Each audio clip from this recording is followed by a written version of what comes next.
sempre com um ó.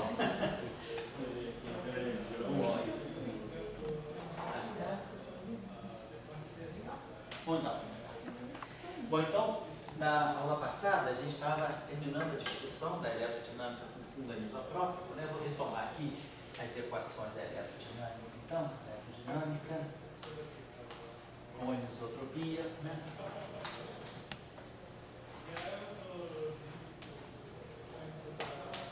Espaço temporal.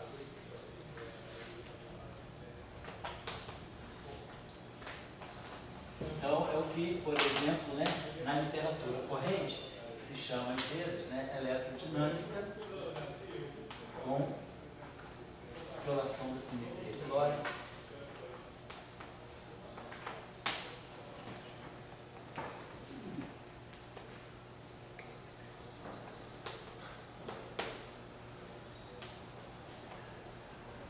Então, é comumente da literatura conhecida, né, a eletrodinâmica com relação à simetria de Lorentz, ou pode também se chamar, também pode se usar o jargão modelo, que era o fluxo aqui.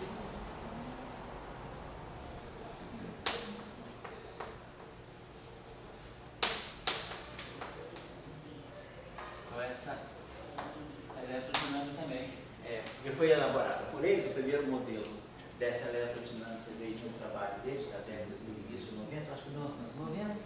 Então ficou conhecido como modelo de Kelvin Jacques também. E aí a gente já tinha trabalhado alguns aspectos na aula passada, né? Tinha feito alguma coisa com função de linha eletrodinâmica. Então o que nós temos é essa aqui. Então nós temos a divergência do campo elétrico.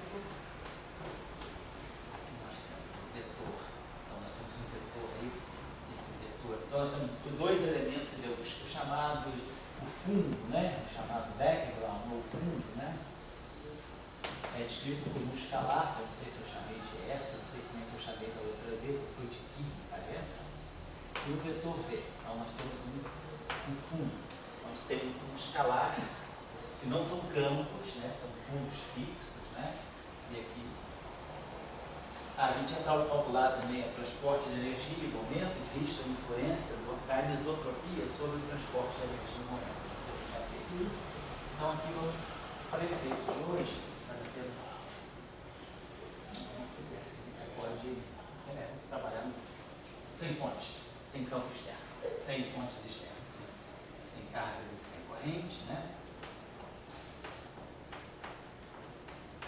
Então, esse termo aqui é o termo novo que nós tínhamos visto na aula passada, que o campo magnético era fonte para o campo elétrico. Nós tínhamos, eu acho que a pergunta que o Glória fez, a gente elaborou, trabalhou um pouco a função de link, viu como é que podia, por exemplo, eu até deixei para vocês completarem a tarefa, quem quisesse, que era calcular o campo magnético gerado pelo campo elétrico de uma carga frutiforme.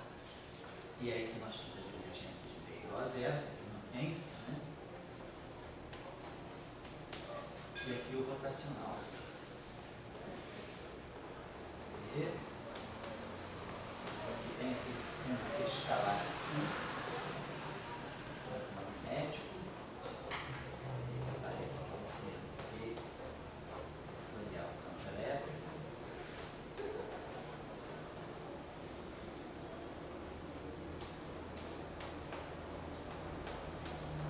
Então essas eram as equações. A primeira elaboração desse modelo foi em 1990, vai?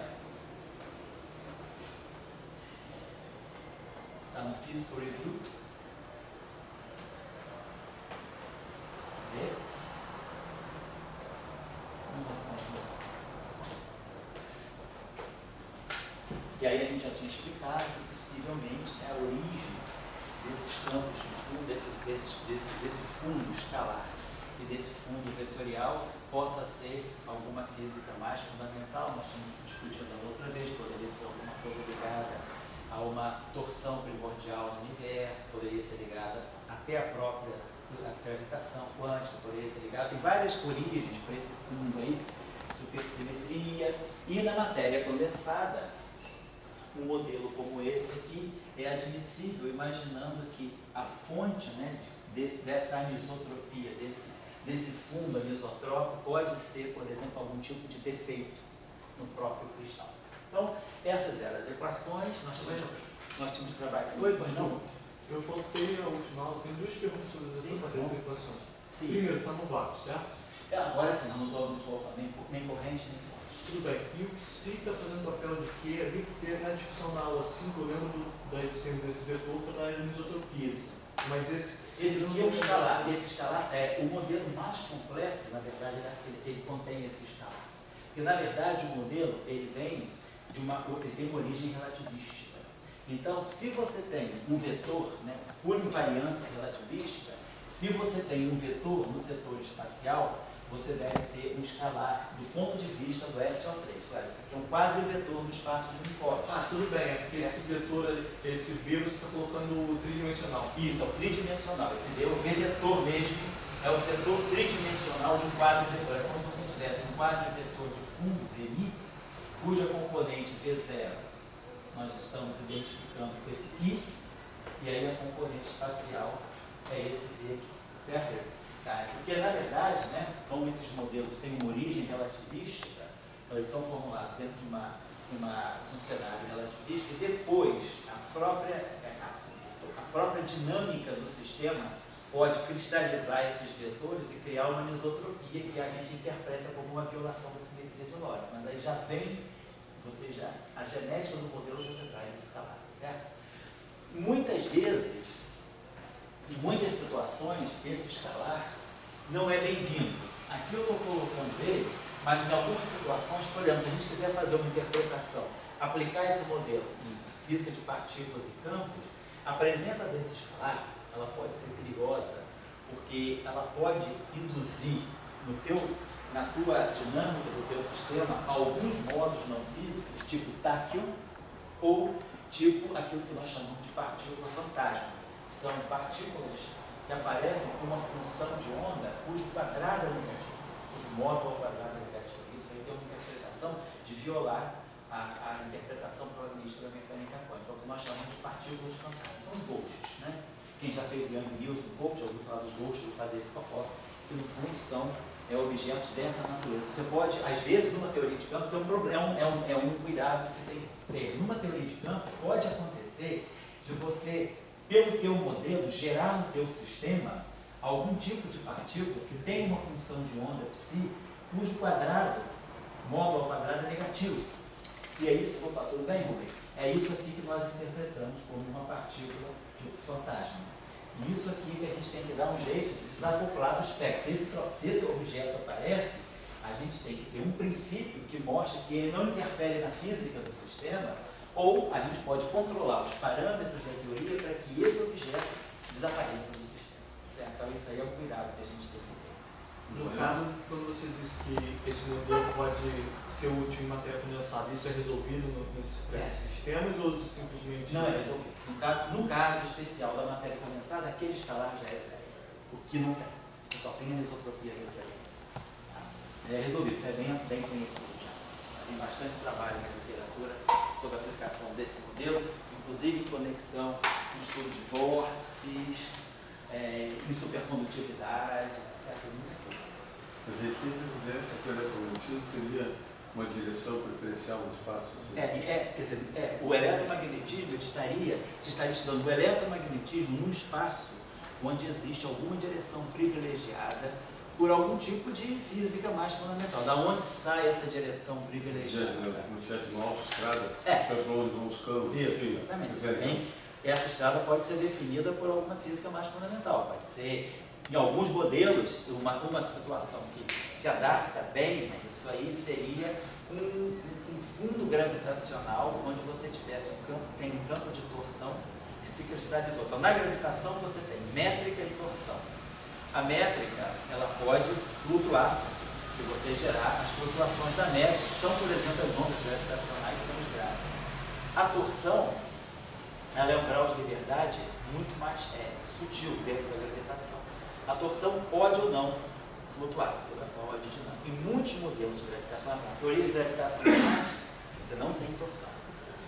Simplesmente, como se a teoria da gravitação de Einstein é uma gravitação truncada, onde você corta os graus de liberdade da gravitação e você diz que toda a física da gravitação está na métrica.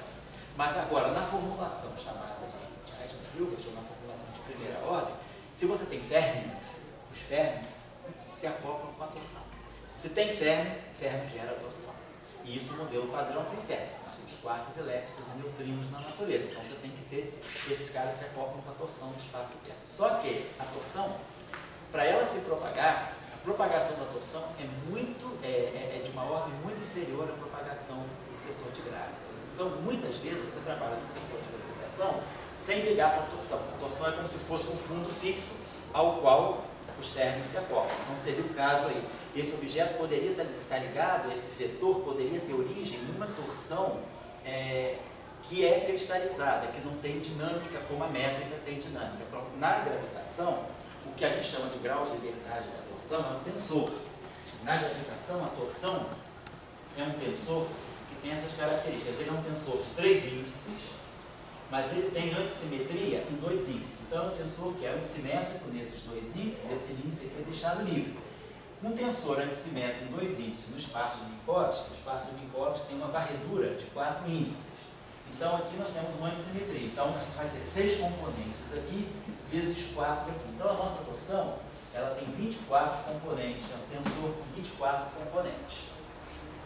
Se nós olharmos, né, do ponto de vista das representações do grupo de Lorentz, essa representação aqui é uma representação antissimétrica. Eu tenho esse índice aqui, que é o índice μ, cada índice μ ou ni carrega spin 0 e spin 1.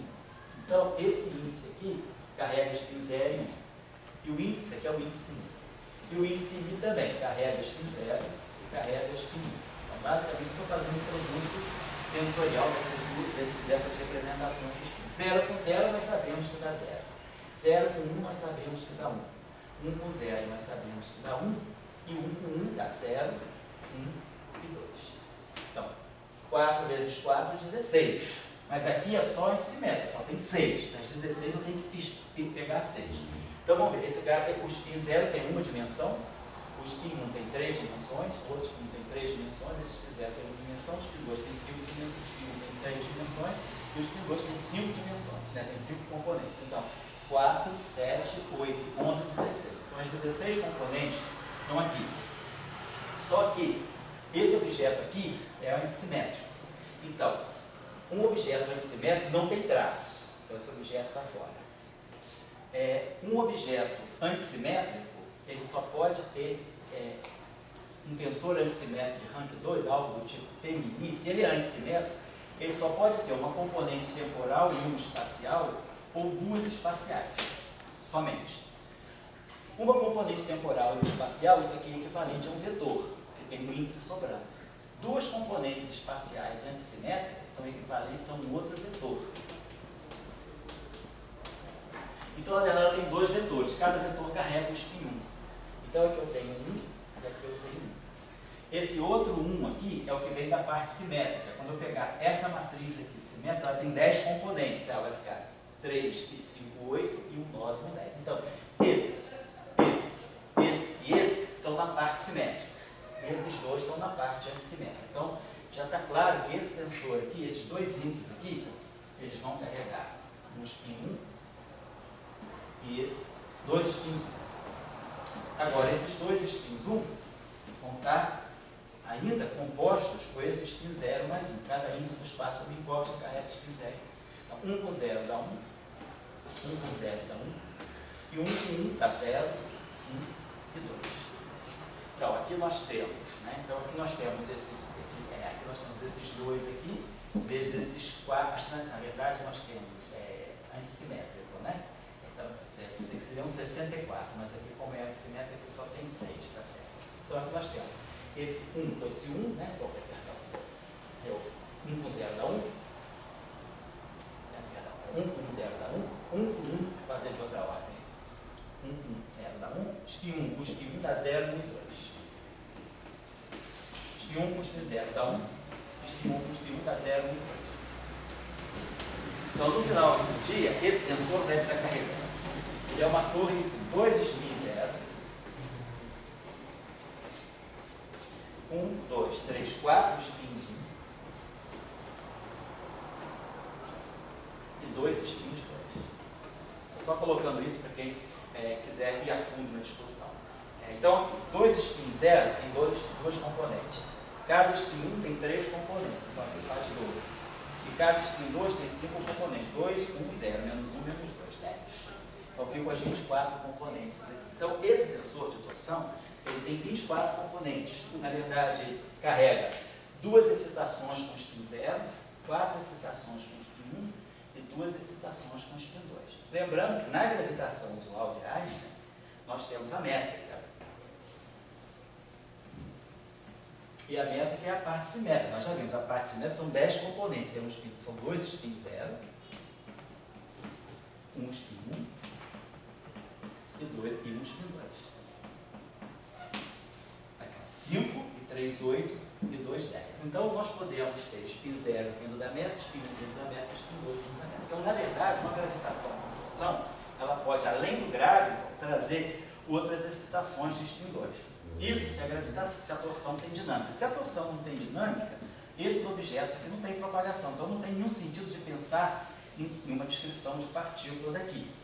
E aí, qual é a estrutura desse tensor? Né? Então, usando um pouquinho só de teoria de grupo, a gente sabe que todo tensor que tem essa estrutura aqui, tem 2 índices antissimétricos e um índice simétrico, a gente pode escrever esse tensor. O senhor entendi ele pela simetria de Gauge.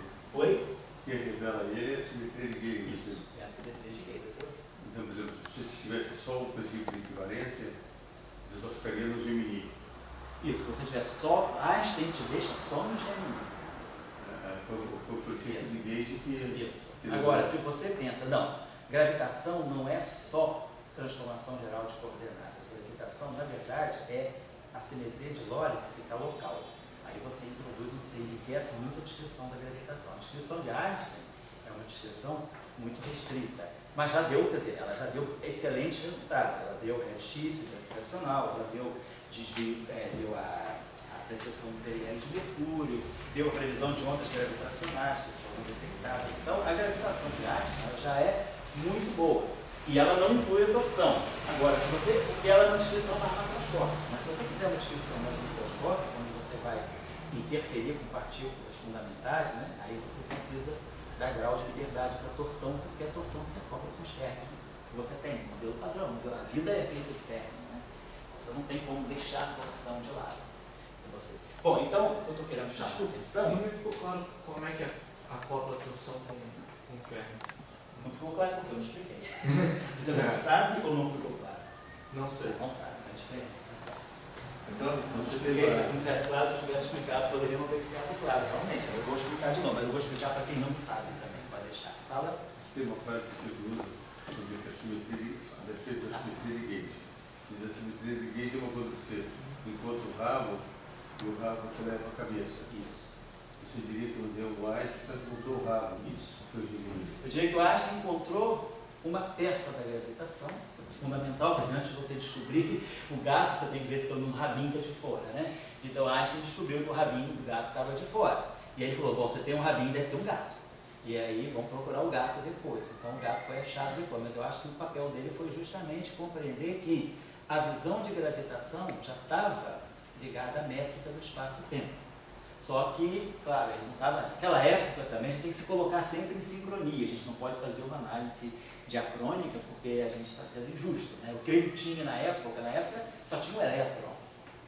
Então na época da gravitação que Einstein conhecia o elétron, não tinha nem próton, né? Tinha um núcleo atômico, nem se sabia, era o motor de Thomson, né? Era aquele famoso olhinho de passa, né? Então, não estava clara a questão do espaço-tempo, a ligação do férmion com o espaço-tempo. Depois, com o desenvolvimento, descoberta do Proda, a equação de Dirac, em 1928, e aí foi ficando claro o papel dos férmions na gravitação. Então, como é teu nome mesmo? Luiz. Luiz. Respondeu o Luiz. Então, por que a torção se acopla com os férmions? Vou tentar ver isso aí, vou dar uma explicação agora, até porque é importante, porque, na verdade, os férmions, né, são o objeto fundamental do eletromagnetismo. A unidade, a carga fundamental é a carga do elétron. E o elétron é um férmion, o elétron tem spin meio. Então, essa carga fundamental, o spin do elétron, a carga do elétron, vamos dizer, ela se acopla com o fóton. Mas o spin do elétron pode se acoplar com a torção. Então, é importante a gente também ter uma visão de que como é que a gravitação pode entrar. Então, eu vou chegar lá onde o Luiz falou, que não está claro, eu não expliquei nada, eu só falei porque que a torção está ligada ao ferro. Vamos ver já vou explicar para vocês. Eu só queria terminar essa descrição. Aqueles 4 testes de valorização. Os 4 testes da gravitação são, primeiro, vamos dizer assim, o encurvamento, bending, né, da radiação eletromagnética no campo gravitacional, a experiência de Sobral. Depois, o desvio para o vermelho, o redshift gravitacional. Se você colocar, emitir um fóton, né, se um fóton se afasta de um campo gravitacional, ele tem um desvio para o vermelho, ele sofre, né, que o fóton está subindo. Então, o campo gravitacional da Terra está aqui, você joga um fóton, né, liga um fóton e emite um fóton na direção contra o campo gravitacional. É como se o campo gravitacional desacelerasse o fóton, e aí ele tem um desvio para o vermelho, diminui a frequência dele, diminui a energia dele. Então, você tem um chamado redshift gravitacional, que foi comprovado em conexão com o efeito Nussbaum. Depois, 1959. isso aí foi, o efeito nessa época. Depois você tinha observação do redshift de forma astronômica anterior a esse experimento, não? Não, mas não se sabia que a prova era gravitacional. Você imaginava apenas que o redshift fosse pelo afastamento, fosse o redshift de movimento relativo, que é o redshift da relatividade especial. Quando você tem uma fonte, da física normal, da física geral, quando você tem uma fonte que se aproxima, você diminui o comprimento de onda, aumenta a frequência. Quando você tem uma fonte que se afasta, você aumenta o comprimento de onda, diminui a frequência. É o redshift de movimento relativo. Aí não, é um redshift pela aceleração da gravitação. Tá? Porque na verdade o fóton interage com a gravitação. Apesar de ele não ter massa, porque a gravitação, ficou claro, não é só massa, a gravitação é energia. Não precisa ter massa para ter gravitação, porque precisa ter energia, porque para a gravitação a energia já é massa. Então, é o redshift gravitacional. E aí, Dória, você tem a apreciação do periélio de Mercúrio, e agora, vamos dizer, o teste mais recente, além dos buracos negros, que já era uma previsão da relatividade geral, você tem também as ondas gravitacionais. Né? O pulsar binário que deu o prêmio Nobel também, não? A prova. Oi? O pulsar binário, que deu o prêmio Nobel. Porque o período varia, né? Isso. Também é uma prova da gravitação. Também, você pode dizer, é um efeito que só a gravitação, só a relatividade geral pode explicar. Eles estão perdendo energia na forma de ondas gravitacionais. Exato. Agora eu estou perguntando, quanto importante na gravitação é a experiência do Kelson Warner? Quando você bota a CV, essa coisa, tipo, você está entrando em um certo choque com a experiência do Kelson Warner. Quer dizer, o Michelson Morley, ele pressupõe a existência de um meio, de um éter, né, de um meio. Aqui não é a existência de um meio, é diferente, você está no vácuo, é realmente um vácuo. O que você tem é algum tipo de direção privilegiada, algum tipo de influência, vamos dizer, mais na estrutura do teu espaço-tempo do que na presença de um meio. Não é um meio, você não tem, Michelson Morley vai contra a ideia de um meio, de um éter como meio. Aqui não. Aqui o meio vácuo, você tem um vácuo mesmo. Mas você tem, é como se você imaginasse, imagina que você tem um vácuo absoluto. Aí você bota um campo magnético no vácuo. Bota um super solenoide. Aí você tem o vácuo com o campo magnético. Isso é vácuo, mas o fato de você ter colocado o campo magnético, você modificou o teu vácuo. Não pela presença de matéria, mas pela presença de um campo magnético, de uma direção. E aí esse campo magnético pode gerar vários efeitos no vácuo. Você tem um vácuo, aí você pode ter uma onda eletromagnética de laser que se propague nesse vácuo com o campo magnético, ela pode ter efeitos que simulariam a presença de um meio material. Então é diferente. Nesse sentido, então você não vai contra Michelson Morley, você não está dizendo que tem um vácuo, que tem um éter, você está dizendo que tem simplesmente. Houve uma tentativa de se interpretar esse vetor de fundo de novo como sendo a evidência de um éter, o que também não se comprovou pelos experimentos que foram feitos. É realmente um vácuo com um anisotropia. No caso, para a matéria condensada, existe um meio ali. Você fala de aplicação. Bom, se você quiser aplicar na matéria condensada, aí você tem que pensar que você tem elétrons numa rede de cristais. Aí você pode associar esse vetor V a uma geometria geometria da própria geometria. Exatamente. Mas eu vou te perguntando, quando o pessoal fez o Michelson Morley, eles não podiam essa ideia que se diz, bom, estou com um campo magnético. Né? Não, Então, não, assim, não. a experiência... Era a ideia de meio material, um meio que se movesse, se tivesse um meio. E daí não tem uma certa, quando é um pessoal crítico, assim, achar que, digamos, isso aí pode, assim, ser uma outra coisa que não tem nada a ver com o Microsoft Model. Certo. Quer dizer, É uma outra coisa que não tem nada a ver com o Microsoft Model, Bernardo. Isso eu estou dizendo. Qual é a origem desse V? A gente pode se perguntar. Tem uma anisotropia? A pergunta é, essa anisotropia tem uma origem numa física mais fundamental? Ou qual é a origem que eu posso dar para essa anisotropia? Como o Luiz falou, na matéria condensada, essa anisotropia pode estar ligada à própria rede cristalina, onde eu tenho minhas cargas e o meu campo eletromagnético se propagando. Ou, por exemplo, numa física, numa astrofísica, se eu tenho fótons descritos pelas equações de Maxwell, na astrofísica, esses fótons estão passando por esse fundo onde existe um escalar e um vetor V, qual é a origem desses meio? Então, estou dando, por exemplo, cada torção, como eu estava mostrando para vocês, a torção tem esses graus de liberdade de spin 0, de spin 1 e de spin 2. Então, spin 0 é um escalar, poderia ser esse cara aqui poderia ser uma componente escalar presente na torção. O spin 1 é um vetor, então esse vetor poderia ter origem também na torção. E a pergunta é, e o spin 2? A torção, ela pode, não necessariamente, essa componente aqui é a componente mais importante. A componente mais importante da torção é o spin 1, porque é o spin 1 da torção que se acopla com os férmions do modelo padrão. Se você tem férmions, né, no espaço-tempo, você tem neutrinos, você tem lépidos, tem quartos, os férmions do modelo padrão, eles se acoplam com o setor de spin 1 da torção.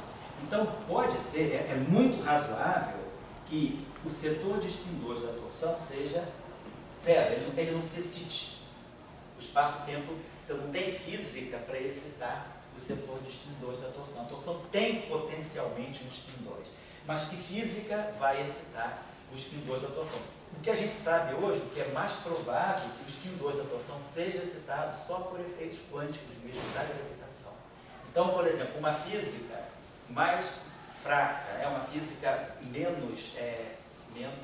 numa energia abaixo da escala de quantificação da gravitação, provavelmente só o setor de spin 1, porque a matéria fermiônica vai poder excitar o spin 1 da torção. Então a gente poderia pensar que talvez esses dois objetos aqui fossem os representantes, ou assim, uma espécie de um resíduo da componente escalar e da componente vetorial da torção que se acoplasse com as equações de Maxwell. O spin 2 não, porque a física do fóton, por mais intenso que o fóton tenha frequência, lá no alto, raios gama, ele não consegue excitar o spin 2 da torção. Mas a pergunta que parece é um pouco a pergunta da Janaína, né? Pelo amor de Deus. Você Uma crise histérica aqui. Você estaria rasgando a Constituição, colocando isso na Constituição, que eu digo, a invariância da luz, do Michael Sumero, do Morley, né? Você tem essa Constituição que fez Maxwell, vamos dizer.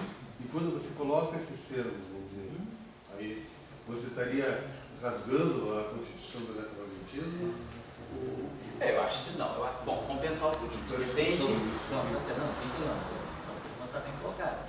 Estou entendendo o que quando você está fazendo uma física ligada à interação eletromagnética, qual é a tua constituição? Quais são os princípios que você tem que obedecer para poder descrever de uma maneira sensata e também precisa, né, a física do eletromagnetismo? Ou se você quiser descrever, por exemplo, a física das interações fortes ou a física das interações fracas, ou, sei lá, quiser descrever o modelo padrão, ou você quiser descrever, por exemplo, teoria de cordas. Quais são as constituições? Para o modelo padrão, é fundamental a simetria de Lorentz.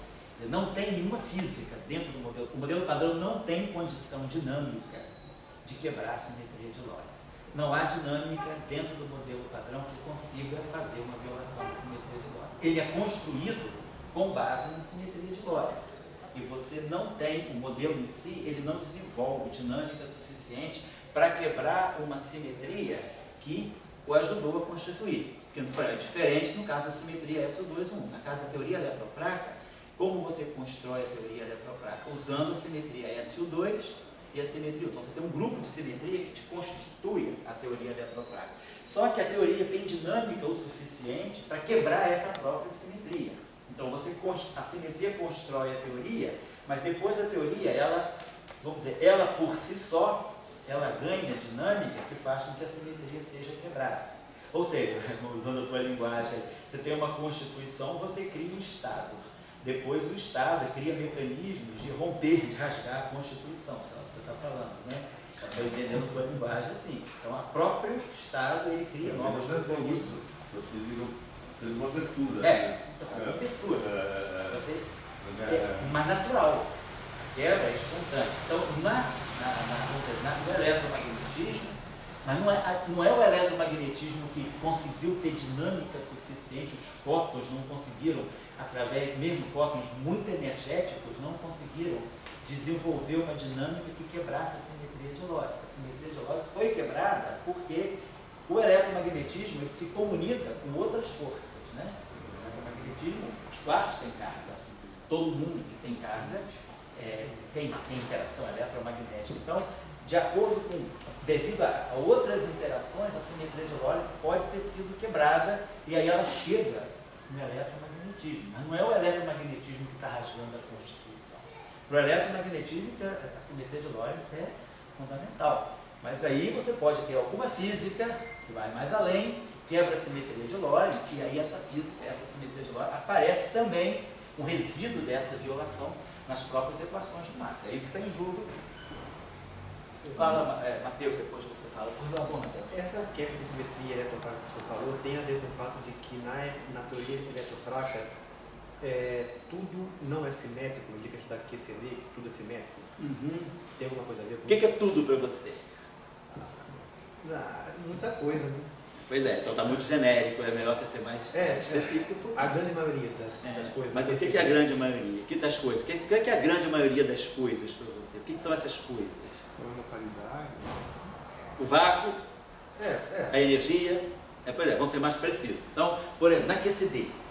Então, na QCD você tem o funcional de energia. Lagrangiano, energia.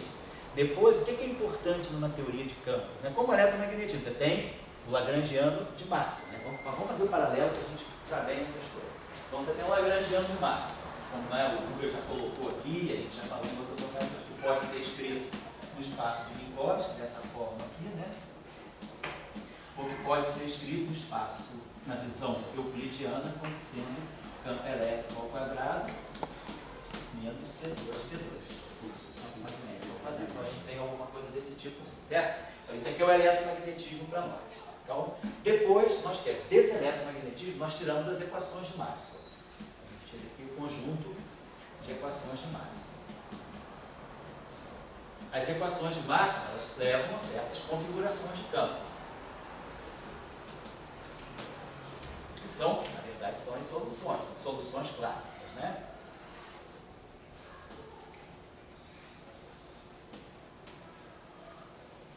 Então, nós temos soluções clássicas.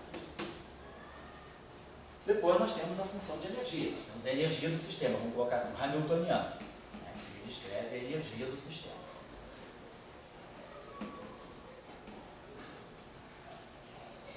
E aí, a gente sabe que a física, ela busca, o sistema físico isolados, livre, ele busca uma condição de estabilidade, ou seja, ele busca ocupar o mínimo de energia.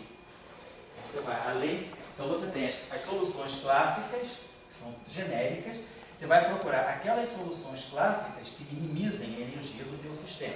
Então daqui você vai passar para aquilo que você considera aquilo que é o estado de mínima energia, ou seja, em termos clássicos, não faz muito sentido, vamos chamar de ground state, estado fundamental. É o estado de mínima energia do sistema, é uma solução das equações de campo, mas ao mesmo tempo minimiza a energia do sistema. Então é isso aqui que você vai ser o candidato ao seu estado fundamental. E aí, se você vai fazer uma teoria quântica, que aí é o passo sucessivo, você vai quantizar em torno de uma configuração estável. Você precisa de um vácuo, você precisa ter uma configuração estável para você estudar as flutuações quânticas. Se você não tiver um vácuo, você não tem mecânica quântica. Todo problema em mecânica quântica tem que tem um potencial com mínimo. Você nunca resolve um problema de mecânica quântica com um potencial desse tipo, que não tem fundo. Você precisa ter, por mais fundo que seja o fundo, você vai poder quantizar o teu sistema aqui e aqui. Você não vai quantizar o teu sistema aqui porque as flutuações são estáveis. Mas você vai precisar, você precisa de um mínimo de energia. Porque se o teu sistema vai ter um fundo quanto você queira, então você não tem estabilidade para fazer uma mecânica quântica. Você precisa sempre passar por essa discussão da existência de um estado de mínima energia absoluto, né? Que seja o candidato ao ground state para você. Então, vamos voltar para a linguagem. Você tem tudo, né? Então, tudo para você é isso. Tudo para você é isso aqui. Opa, batalha. O tudo para você é isso aqui. Pode ser o lagrangiano, podem ser as equações, as configurações de campo, pode ser a energia do sistema ou pode ser o estado fundamental do sistema. Então, um sistema, quando tem simetria, por exemplo, você pode ter simetria do lagrangiano. Tem simetria do lagrangiano, tem simetria daí. O lagrangiano, no fundo, é uma outra maneira de você medir a energia do sistema, é cinética menos a potencial. E o hamiltoniano é a cinética mais a potencial, a energia total. Então você tem simetria aqui, você tem simetria aqui. E se você tem simetria do lagrangiano, naturalmente você tem covariância das equações de campo. Agora a questão é, se você tem simetria... O que você está falando é direta. Você tem a simetria do lagrangiano, a covariância... É a imediata. Se o teu lagrangiano é invariante, as tuas equações de campo vão ser covariantes. Ou podem até ser invariantes também, mas é o caso particular de covariância, mas que elas são covariantes. Mas, digamos, se o teu lagrangiano é invariante de Gauge, a tua equação de movimento tem que ser ou invariante de Gauge ou Covariante. Necessariamente. Necessariamente. Se não tiver erro de cálculo. Se não tiver erro de cálculo. Matematicamente está no caso assegurado. Tá? Agora, Matheus, pode ser que, vamos falar, tem todas a simetria está em tudo. Pode ser que a simetria não esteja no estado fundamental. Então, na QCD, pelo que a gente imagina hoje, né, pelo que a gente tem de dados da física de quartos, né, de gluons, a gente sabe que a simetria está aqui, a covariância está aqui, a simetria está aqui e a simetria está aqui. Então, como você falou, é tudo covariante, é tudo invariante, mas tudo nesse caso significa energia, lagrangiano, equações de campo e o estado fundamental. Na teoria eletrofrática, a simetria está aqui, a covariância está aqui, a simetria está aqui, mas a simetria não está aqui. É por causa da liberdade acitótica? Oi? Não, na teoria eletrofrática você não Não, tem. mas Na QCD. Não é por causa da liberdade acitótica, não. A liberdade acitótica é uma consequência disso, não é a causa. Na teoria eletrofrática, você perde aqui. Quando você perde a simetria aqui, você não perdeu a simetria aqui, mas você perdeu a simetria no estado. Então significa que se você faz uma realização física no teu sistema, você não vai ver a simetria. Se você vai para o laboratório, você não vai ver a simetria. A simetria eletrofrática você não vê no laboratório. Porque o estado fundamental não é invariante. Se o estado fundamental não é invariante, aquilo que você vê no laboratório são as flutuações, são as excitações, são as partículas, o W+, W-, E0, esses objetos são flutuações frente ao estado fundamental. Você só não vê a simetria. Mas, como você sabe que a simetria está lá? Você sabe que a simetria está lá por relações indiretas. Quando a lagrangiano é invariante, quando a hamiltoniano é invariante, quando as equações de movimento são invariantes, mas o estado fundamental não é invariante, o que aparece no teu sistema para você guarda relações muito fixas, muito especiais, notáveis. E essas relações, elas são advindas. Você não vê a simetria, mas você vê relações que te indicam que existe uma simetria ou que existiu uma simetria no estado anterior. É isso que acontece na eletrofrática. Esse que é o tudo. O tudo você tem que pensar sempre, que é o hamiltoniano, as equações de campo, as soluções e a solução de mínima energia. E depois você vai quantizar. Mas aí você já sabe aonde você vai quantizar. Se é em relação a um estado fundamental que é simétrico ou que não é simétrico. Certo? Aí você quer falar também, não é? Porque esses termos em especial... Esses aqui? Porque eles... Por causa, pela estrutura do eletromagnetismo. Porque no eletromagnetismo, o que você tem? Você tem Primeiro, essas duas equações não podem ser tocadas, porque essas equações aqui são vínculos entre os potenciais, né? Então, as equações que podem ser manipuladas, que têm um princípio dinâmico por trás delas, são as equações de Gauss e Andermatt. São as equações de campo, né? Porque do lagrangiano, você não tira nem isso nem isso, você tira isso e isso. Então, o teu campo eletromagnético, ele vai se acoplar a esse fundo. O que é o teu campo eletromagnético? O campo eletromagnético pode ser o potencial, que é o fundamental, ou você pode ter o próprio campo, os campos E e B. Então, se você tem um vetor de fundo à tua disposição, você pode acoplar, e você não perde a simetria de gauge. Então, você tem que saber, o joguinho que você tem que saber é que termos. Então, vamos pensar que você está em cima desse lagrangiano de Mach. Vou aproveitar aqui esse lagrangiano para responder a tua pergunta. Então,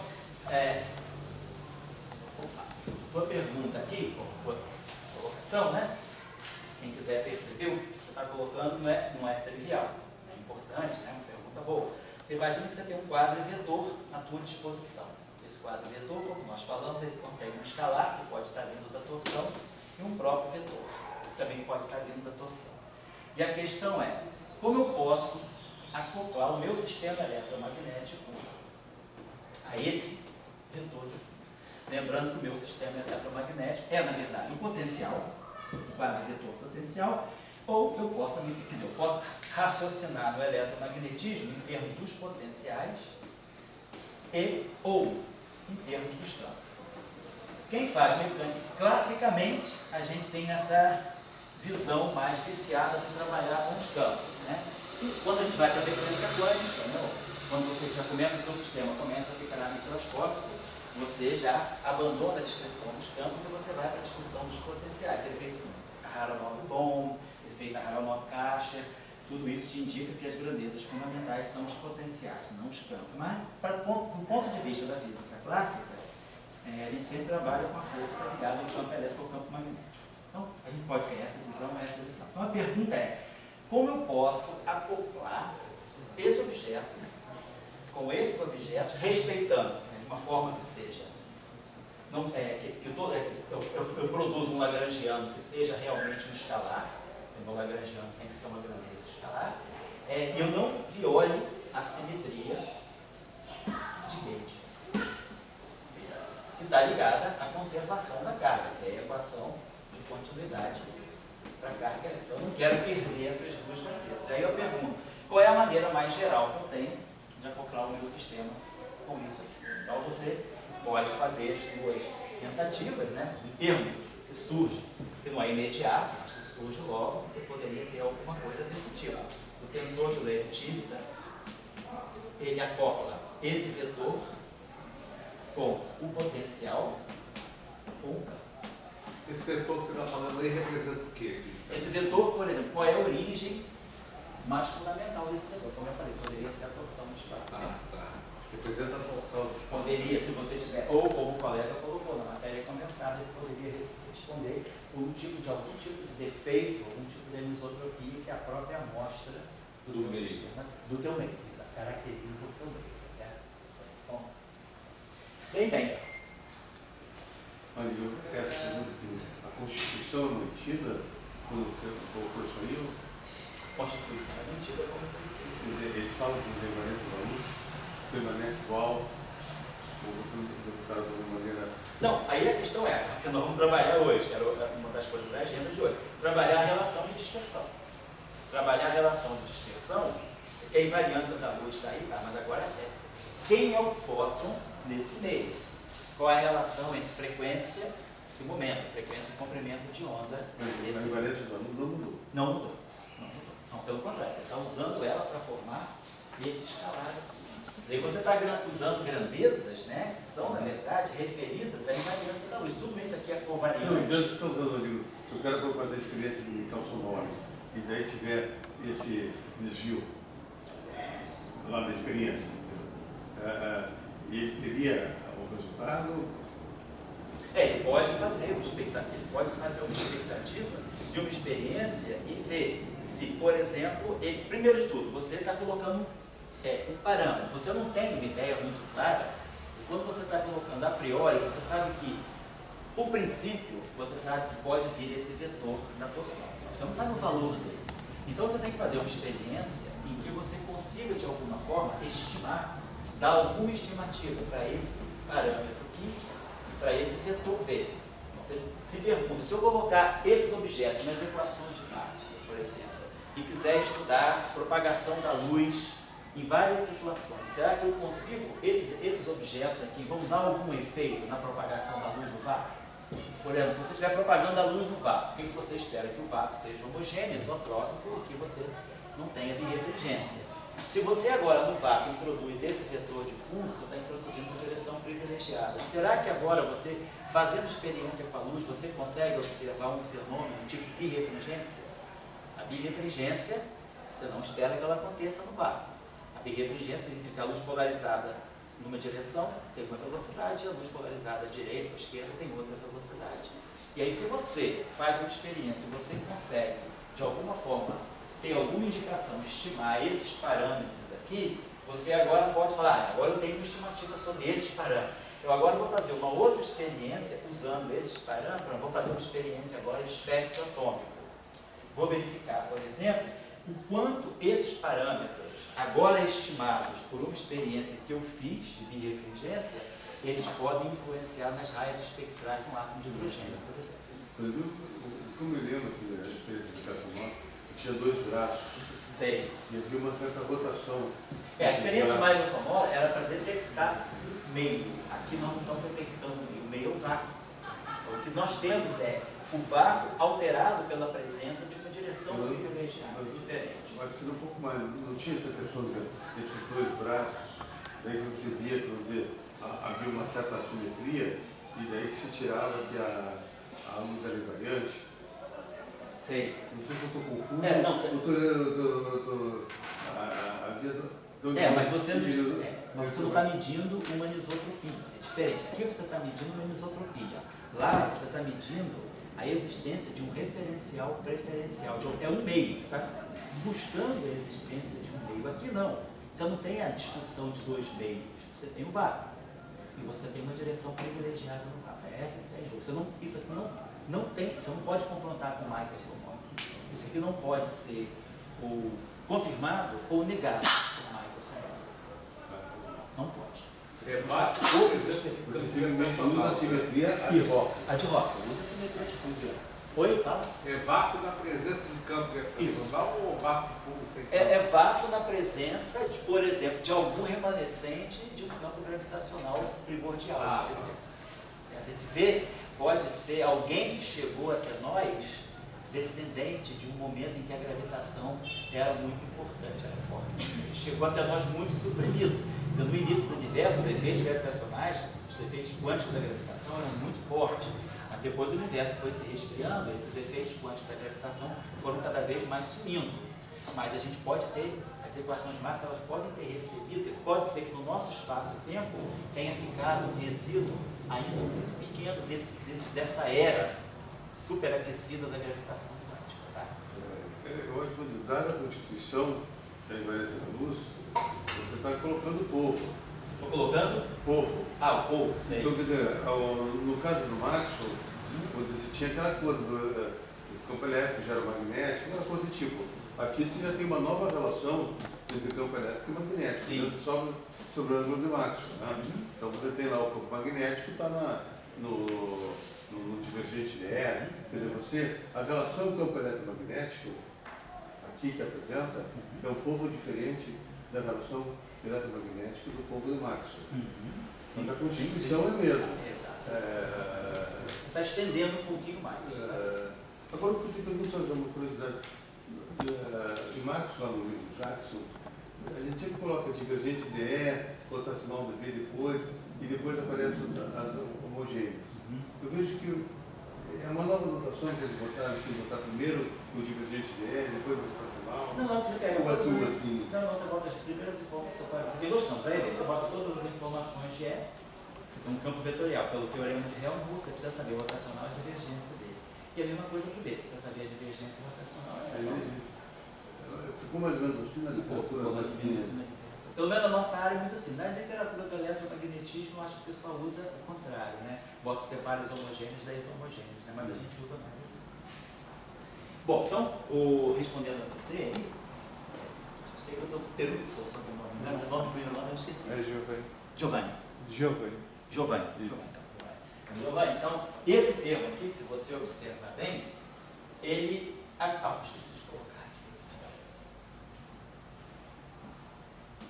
Ele faz o acoplamento do vetor de fundo com o setor eletromagnético. Esse termo aqui é invariante de gauge. Como a gente pode ver isso? Se você fizer uma transformação de gauge, esse cara não muda, porque ele é o F, mas esse cara muda. A variação de gauge desse termo aqui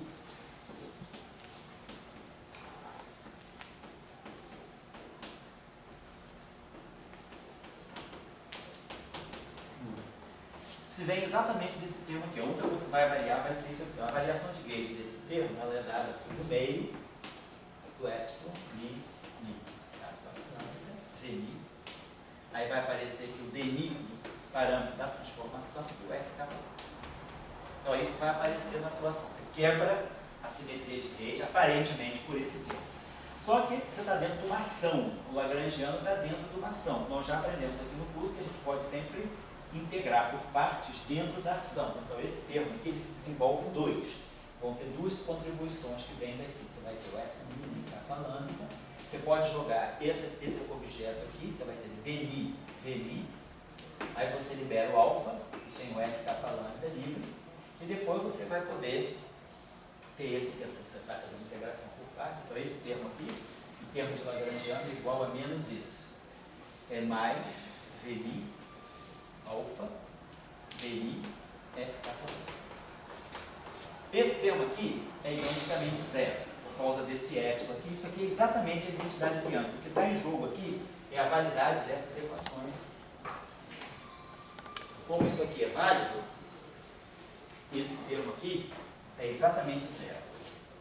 E esse termo aqui, se Vmi é constante, esse termo aqui é zero. Então, esse termo aqui, apesar de não ser manifestamente invariante de gauge, ele variaria por esse termo, você mostra que, na verdade, esse termo aqui é zero. Então, esse termo é invariante de gauge, ele faz o acoplamento. Então, esse termo aqui é o termo que joga aquilo aqui para a gente. É o único termo possível se você quiser respeitar a simetria de gauge. Você pode, como exercício, testar outros. Beleza. Essa é a lagrangiana que dá aquelas equações ali? Isso, daqui desse lagrangiano, você tira aquelas equações. Se você quiser escrever em forma covariante, você pode escrever assim. Essa equação aqui me dá isso aqui. Dmi, F de Mi, mais esse termo aqui, que vai me dar V capa, Vmi, dual do F de Mi, igual a zero. E a outra equação, são as equações homogêneas, é o Dmi do F de Mi igual a zero. Então, as quatro equações de Maxwell estão aqui. As duas centrais são essas duas aqui. Isso aqui é o Dmi, o F de Mi igual a zero. E aquelas duas primeiras, aquela primeira realiza essas duas aqui, certo? Você tem aqui, isso aqui é o dual. Eu não sei se vocês estão lembrados das aulas anteriores, mas esse objeto aqui é o dual. É o meio do epsilon e capa lambda. É o dual do F. Certo? Aqui. Então, na aula passada, nós tínhamos estudado a distribuição de energia, tínhamos visto quem era o vetor de Poynting, tinha visto qual era, até pedi um exercício, uma tarefa que alguém, não sei se alguém pensou, ou tentou fazer, ou conseguiu, ou não conseguiu. A tarefa era verificar o quanto o parâmetro de anisotropia afeta a pressão de radiação na onda eletromagnética. No caso usual de Maxwell, a pressão de radiação, nós sabemos, é dada pelo vetor de Poynting, né, que é Mi0, vetorial B. Aqui nesse caso, a gente ganhou termos novos aqui. A gente mostrou na aula passada qual era a influência do vetor V no vetor de Poynting. E daí vocês podem ver como é que isso afeta a pressão de radiação. Pega uma onda eletromagnética, uma onda plana, vê como é que esse termo pode afetar o transporte de momento. Então, tá, deixa eu parar isso aqui já está dito. Vamos voltar então à nossa questão. Nós queremos saber então o que o Mário estava falando. Quem é o fóton que está aqui? Então, vou tentar pegar uma solução de onda plana, como a gente sempre faz. A gente tem as equações são todas lineares nos campos, então se elas são lineares nos campos, eu devo poder ter uma solução de onda plana, porque as exponenciais aqui que vão se cancelar. Vamos pegar então uma solução do tipo assim, um campo elétrico, uma amplitude constante e a onda plana aqui.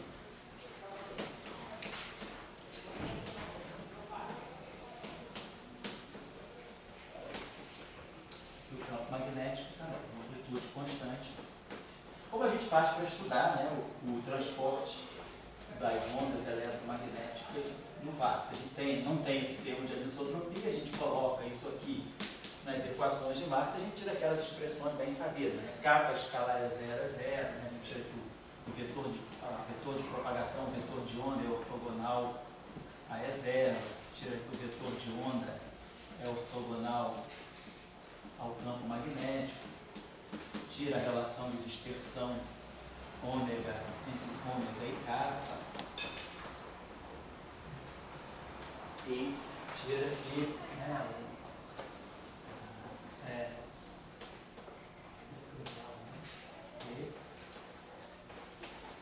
está na direção paralela, direção de propagação. Então, a gente tira aquela lei do triédrozinho, então tira tudo da radiação livre do vácuo. Agora nós temos essa anisotropia.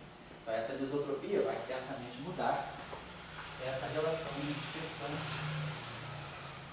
Então vamos dar uma olhadinha nas equações, como é que elas ficam. Então, o primeiro termo é kappa divergência de E. Então vai ficar.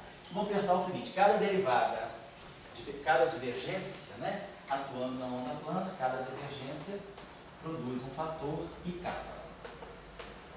E cada derivada temporal produz um fator menos I ômega. Né? Vamos ver que vai para o espaço e jogar isso pelas equações. Então, vai produzir um I aqui. Né? Então, a gente vai ter aqui I kappa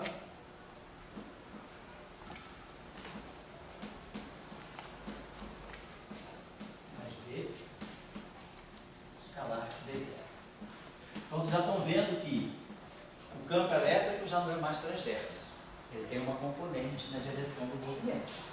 O campo, esse produto escalar aqui, né, ele está me dando uma componente longitudinal do campo elétrico. Antes, a lei de Gauss, a equação de Gauss era essa. Então, nós tínhamos que o E0 é ortogonal ao kappa. Então, a direção de propagação está assim, o campo elétrico tem que estar ortogonal. Agora não. Ele ganhou uma componente longitudinal do campo elétrico. A onda já perdeu o caráter de transversalidade. Né? Aqui nós temos uma fonte, né, de longitudinalidade para o E0. Então, o E, isso aqui implica, né, a existência de uma componente longitudinal do campo elétrico.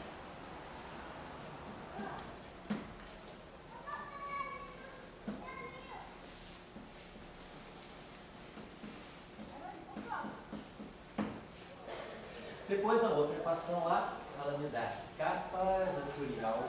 Aqui vai produzir um I kappa e aqui vai produzir um menos I ômega. A gente vai produzir aqui um kappa vetorial C0 igual a I ômega V0.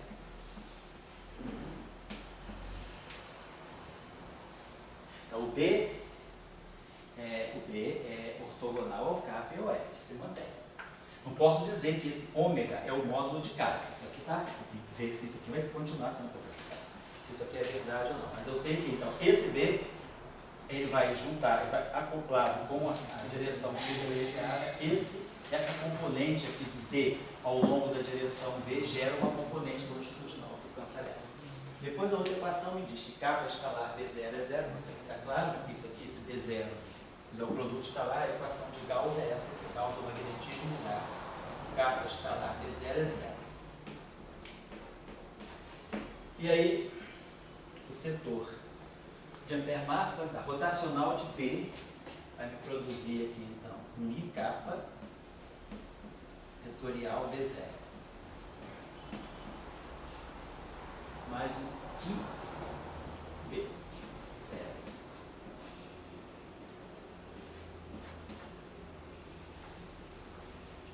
mais V vetorial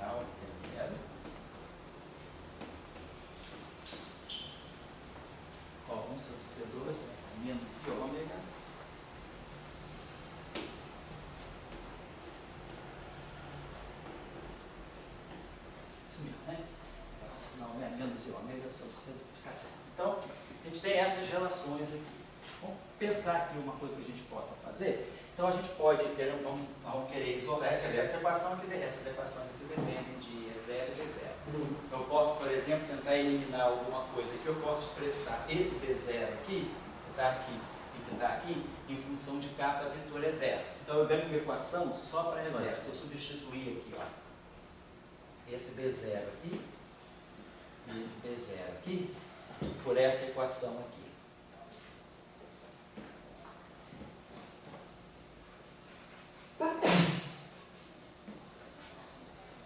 Então eu jogo, coisa simples, não é só substituir, vai ficar capa, vetor E0, que vai para o produto vetorial misto, vai ter então com isso aqui, essa substituição aqui, ela me dá uma equação só para E0.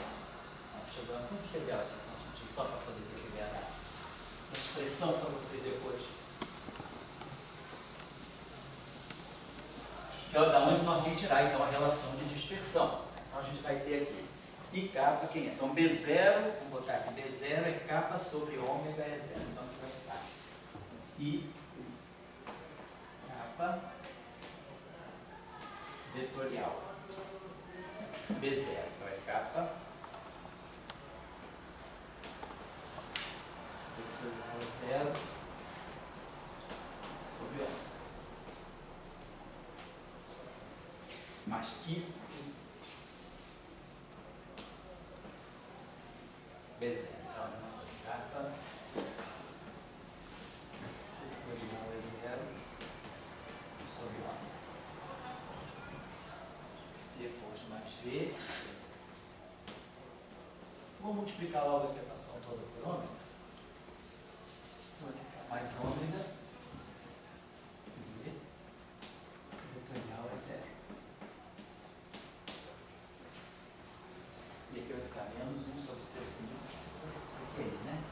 Então, menos I, ômega 2 sobre C2. Exato. Então, nós temos uma equação em E0. Vamos abrir essa equação aqui, né? Esse produto aqui é feito assim, né? Então, a gente tem, isso aqui é epsilon I, J capa, J, epsilon capa, N, capa N, E0. Então, produto vetorial misto, né? O primeiro é J capa, então, esse produto, esses deltas aqui, esses epsilon vão se encontrar aí para dar delta de IN, delta de JN, delta de N, delta de JN.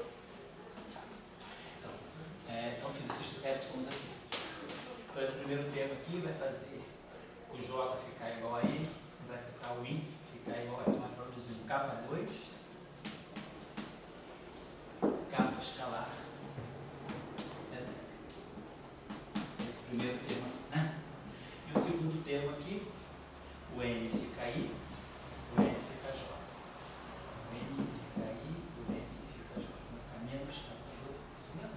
Alguma coisa errada aqui. Aqui é I com N, está botando capa demais.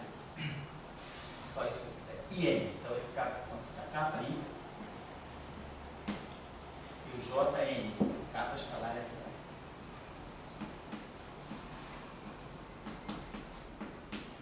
E esse termo aqui me produz um JN, então vai me produzir menos um capa 2. N vai ficar, e o E0. Então, na verdade, isso aqui, só para fazer esse produtinho aqui, ele está dando para nós capa I, né? I global, capa escalar é 0.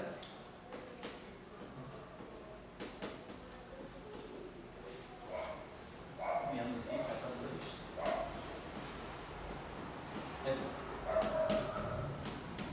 Esse termo. E esses termos aqui estão. Vamos escrever essa equação em forma matricial, como uma matriz 3x3 atuando no vetor, que é o vetor E0. Então vamos escrever essa matriz aqui, essa equação em forma matricial, para a gente ficar bem claro que a gente tem uma matriz e tem que zerar o determinante dela para poder tirar as relações de dispersão. Então, essa matriz vai ter a seguinte constituição. Vamos tentar fatorar esse E0. Então, tem esse E0 vetor, tem esse E0 vetor, aqui eu tenho E0, E0, E0. Então, vou passar isso tudo aqui para cá. Então, o primeiro termo lá é I ômega 2 sobre C2. Vamos dizer que essa equação é uma equação vetorial. Isso aqui é um vetor, isso aqui é um vetor, isso aqui é um vetor, isso aqui é um vetor. Vamos pegar a componente I desse vetor. Então, isso aqui é meu vetor E0, componente I. Então, é esse termo. Vamos pegar agora esse termo aqui. Menos I, capa 2, E0, componente I. Peguei esse termo. Vamos pegar esse termo aqui agora. Mais I. Então aqui eu botei um capa I, que quem está dando caráter vetorial a essa equação é o capa. O capa I, e esses dois aqui estão num produto escalar. Capa J, que é 0J. Esse aqui também está aqui. Depois nós temos esse termo aqui, que vai produzir para nós mais I, epsilon, I, J. Capa, componente J, E0, componente capa. E depois o último termo, que é mais ômega. Esse aqui é um vetor de componente I, então epsilon, I, J, capa, componente J do V, componente capa do V. Agora, nós esquecemos do termo I. Esse termo aqui entrou, esse termo aqui entrou. Vamos homogeneizar essa equação. Nós queremos escrever essa equação em forma matricial. Então, nós queremos escrever essa equação assim: M e J atuando no vetor E0J igual a 0. Vou colocar essa equação sob uma forma de uma matriz 3×3 atuando no vetor coluna com 3 componentes. Então, vamos renomear esse assim. Quer dizer, o índice livre que está aqui é I. Tem um I aqui, J e K estão saturados. Tem um I aqui, J e K estão saturados. Tem um I aqui, J está saturado. Tem um I aqui, não tem nada. E aqui um I também. Então, eu vou poder escrever essa equação assim. Esse primeiro termo aqui, posso escrever assim, ó, I ômega 2 sobre C2 menos K2. Posso botar aqui um delta de Kronecker e J, porque no final do dia, eu quero que tudo isso aqui, essa matriz toda que eu vou escrever aqui, ela me atue no E0J. Então, aquele delta e J já está me botando que esse E0J vai virar EI. Então, esses dois termos aqui são transformados através daquele delta nesse termo aqui. Agora, esse termo aqui, esse aqui já está bonzinho, ele está me dando IJ e o E0J já está faturado. Eu vou produzir aqui um termo que vai ser mais I, capa I, capa J. Esse termo da matriz está pronto. Esse termo aqui não está legal, eu preciso botar aqui um E0J, aqui está E0K. Mas J e K são índices saturados. Então, deixa eu chamar J vai virar K e K vai virar J. Eu vou chamar J de capa e capa de J. O J vira capa e o capa vira J. Aí eu consigo já colocar esse termo nessa forma. E aí aqui eu só posso trocar, né? Então vai ficar mais que I. Não preciso nem trocar índice. Ficou I, epsilon, I, capa J, capa, índice capa, atuando no E0J. E depois esse último termo é a mesma coisa. Eu vou querer colocar E0J fatorado. Então eu vou chamar o capa de J e o J de capa. Que são todos índices saturados. Então não estou fazendo nenhum problema. Estou só renomeando o índice. Então aqui vai ficar mais ômega, epsilon, I, capa J, V capa, atuando no E0J. Então essa é a minha matriz. Eu consegui construir aqui uma matriz que depende, claro, da frequência e das componentes do vetor de onda. Então, essa aqui é a minha matriz M e J de K, de ômega e K. Essa matriz está atuando no vetor E0J. Então nós temos um problema matricial. Esse objeto aqui não é trivial. A gente sabe que essa matriz aqui tem a gente está justamente estudando soluções de onda plana não triviais. Para que esse sistema aqui, que é homogêneo, tenha soluções não triviais, a única saída que o determinante dessa matriz seja zero.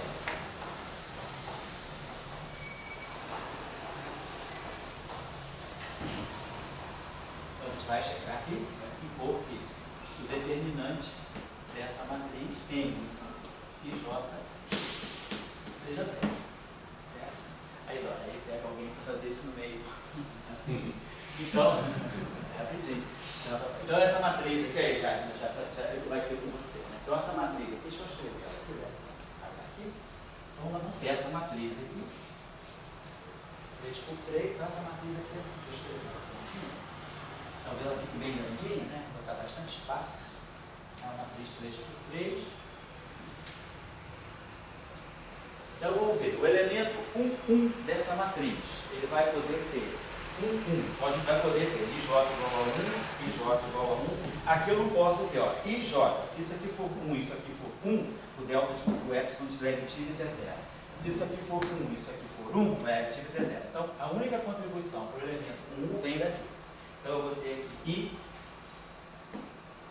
ômega 2 sobre C2 menos kappa 2 mais I kappa x ao quadrado. Kappa 1 é kappa x. Então, esse aqui é o primeiro elemento da matriz, o elemento 1. Aí eu vou pegar o elemento 1, 2. Esse cara aqui é 0. 1, 2. Eu vou produzir aqui um I, kappa x, kappa y.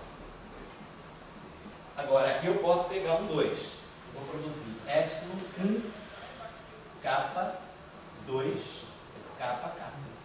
Então, devido à estrutura do Leibniz, aqui só pode ser 3. Aqui só pode ser 3. Epsilon 1, 3, 2 é menos 1. Então, isso aqui vai ser menos que kappa z. E aqui é a mesma coisa. Aqui vai ficar menos ômega vz. Se tiver algum erro, me fala aí, tá? Alguém pescar algum erro para você. Depois eu vou fazer a mesma coisa para um 3, que não preciso, né? Um 3 aqui dá 0, vai ficar kappa 1, kappa x, kappa z. Aí quando eu botar aqui um 3, aqui só pode ser 2. Então, todo mundo já entendeu como monta essa matriz, né? Essa matriz vai ter elementos na diagonal, que vão ser I, ômega 2 sobre C2, menos kappa 2, mais I, kappa y ao quadrado. Depois o 3, 3, né? Que aqui vai entrar e aqui vai entrar. Então vai ficar I, ômega 2 sobre C2, menos kappa 2, mais I, kappa z ao quadrado. E aí colocar os elementos fora da diagonal. Só montar a matriz. Montar a matriz e calcular o determinante dela igual a 0.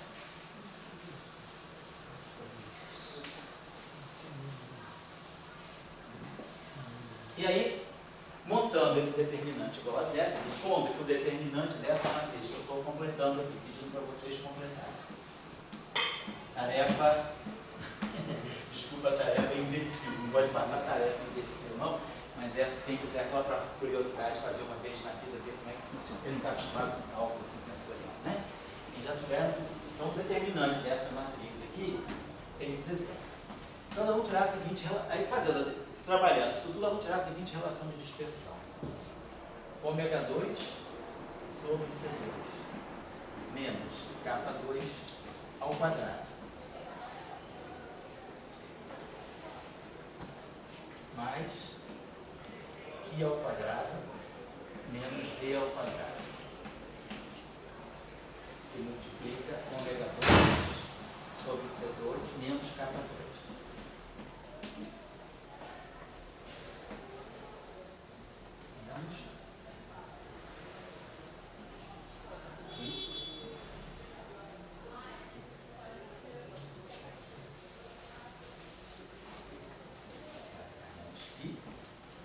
Ômega sobre C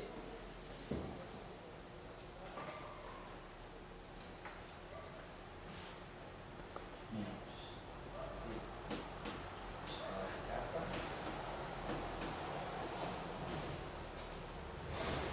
quadrado igual a 0. Então essa é a relação de dispersão que sai.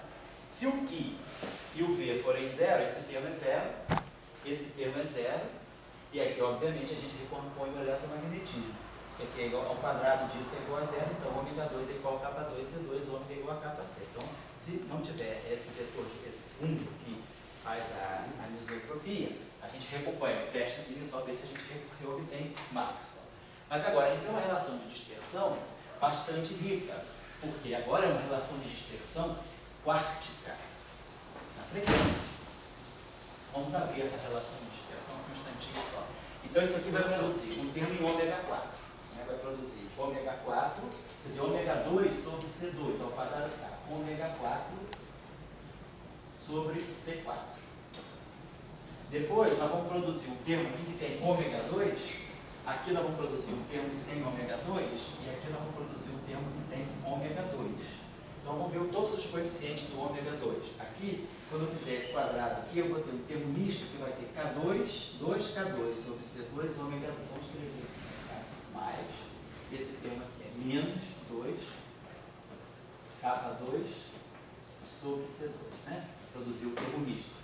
Vai estar multiplicando um ômega 2, K2 sobre C2, ômega 2. Aqui eu vou ter o termo multiplicando ômega 2 sobre C2, eu até posso botar o ômega 2 sobre C2 aqui, né, que vai ter, vou ter sempre ômega 2 sobre C2, ômega 2 sobre C2, e aqui também vai aparecer ômega 2 sobre C2 quando eu quadrado. Então vai pegar o termo misto aqui, vai ficar menos 2K2, o termo misto aqui vai ser ômega 2 sobre C2, vai ser mais Q ao quadrado, menos Q2, ômega 2 sobre C2, e aqui depois, esse termo aqui, esse termo aqui vai vir como sinalmente, vai ficar Q2, ômega 2 sobre C2. Então, esse Q2 vai cancelar. Então, vamos produzir o Q2 aqui, e aqui a gente também já tinha produzido o Q2. Então, esse termo de Q vai cancelar. Então, vamos ter aqui menos, vai para um menos global, 2K2, ver se eu não estou errando aqui, esse cara aqui, cancela esse cara aqui, né, porque aqui de um vetor, e aí vai sobrar esse menos V2 aqui. Aqui é a parte espacial, né? Então aqui nós temos ômega 2 sobre C2. Então nós já pegamos o termo quártico aqui, termo misto aqui, vai sobrar um termo independente aqui. Aqui já pegamos esse termo, vai sobrar um termo. Mas aqui eu vou gerar um termo linear em ômega. Tá? Vamos gerar um termo aqui que vai ser mais duas vezes que V escalar K ômega sobre C. Então, uma equação quártica, infelizmente, ou um termo que não deixa ela ser biquadrada. É um termo linear em ômega. Então, vamos produzir esse termo aqui, 2 que V escalar K ômega sobre C. Nossa relação de dispersão vai ser toda feita em função de ômega sobre C. Que seria o caso eletromagnético. Ômega sobre C, no caso eletromagnético, é o próprio módulo de K. E aí agora os termos independentes. Os termos independentes, vamos ver esse termo aqui, que vai ser o K4. Depois, esse termo aqui, vai ser menos Q2. Q2 menos V2.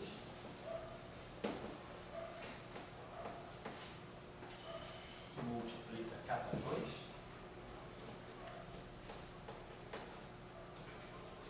E depois nós temos esse termo aqui que vai aparecer com sinal menos aqui, menos V escalar K ao quadrado. Então aqui vocês estão vendo, ó, uma dependência muito forte nesse produto escalar.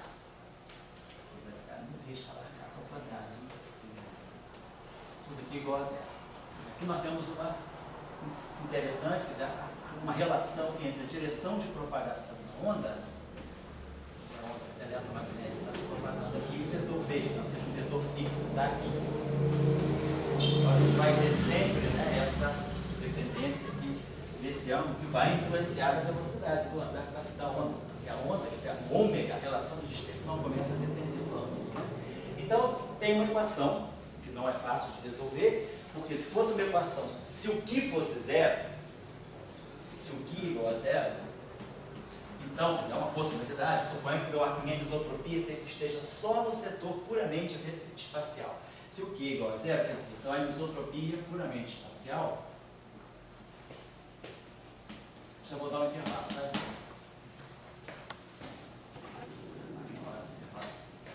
Anisotropia puramente espacial. Então, nesse caso aqui, nós temos uma equação, a equação em ômega 2, ômega sobre C ao quadrado. Que aí é uma equação fácil de resolver. É uma equação quártica. E aí eu posso ver, inclusive, quais são, se eu tenho raízes complexas ou não. Então, se eu tiver ômega, se a raiz ômega sobre C ao quadrado for negativa, isso significa que a frequência é imaginária. Se a frequência é imaginária, a onda é evanescente. Então, uma onda como essa, ela não consegue se propagar. Você joga ela e ela tem um fator de frequência imaginária. Então, a gente tem que analisar. Então, fica como tarefa